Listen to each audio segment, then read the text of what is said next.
one of the things I really like about the culture of our Community Futures organization is we extend a hand and we do not get to territorial about jurisdictional boundary lines, municipal boundary lines. We want to be a collaborative organization and we're happy to take the lead. We're also happy to follow.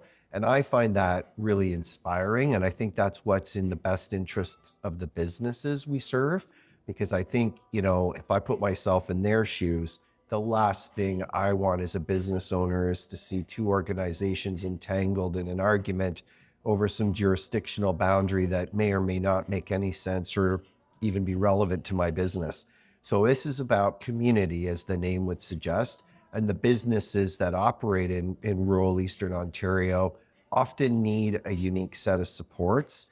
And I think the supports beyond financial assistance that the Community Futures Network are able to provide are critical. And so back to my point about collaboration versus competition, I think it's really, really powerful when the Community Futures organizations that are in different jurisdictions are able to come together and collaborate to find the best solution for the business that we're ultimately serving and trying to see prosper.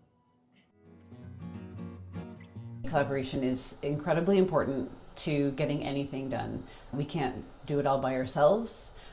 Sometimes we're not the experts in the room, and sometimes we need to work with others, and we can leverage each other's abilities and strengths. And collaboration is really important. Table and our executive director right now, they see the system opportunities. So, I think we're going to add that to our strategy for the coming years, is like, how do we do this better together? And if we can, maybe all of these communities will benefit differently than they are right now. But our core business is not a complicated business, right? And so I think we just use technology, AI's come along, we're trying to figure out how to do more with less and streamline all the work through technology. So I think that remains a priority. That's not a new one, shouldn't be a new one. And then how do we kind of double up on our capacity by being smarter with our peers? Community is local, so I've worked with lots of different communities in the broader sense of that definition, and we all think we're special and unique and different.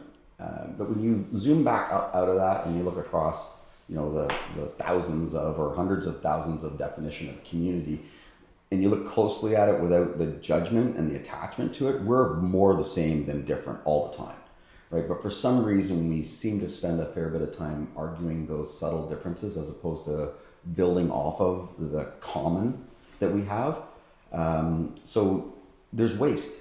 And the reason to work together isn't just to eliminate the waste and the duplication, but it has to be a legitimate outcome of doing it differently.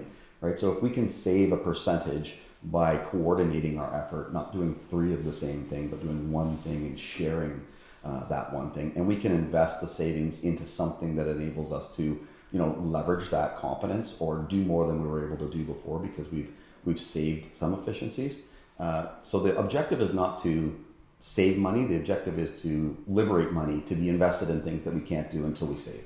But local is local, and everybody thinks they're special, and we're all got to protect our stuff, and we got to protect our people, and anybody from outside what we define as local are outsiders, and it creates that us-them othering that is not useful in a system that's scarce on resources, right? So we can solve some of the scarcity issues ourselves, and if we can prove that we can be more impactful with those redeployed resources, then I think we can attract people's interest. We need people to come in alongside that and challenge some of the assumptions and ask a bigger question and stay in the debate longer, and then develop the risk tolerance to do stuff differently. Otherwise, we'll just keep doing the same things until we run out of the little bit of money we have left, and then it'll be over.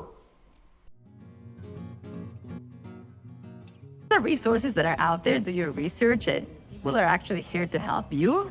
You just need to ask. And I'm actually very surprised how this whole experience of buying a building, like how many people really had our backs without even knowing us, from BDC to community features to the actual community in town.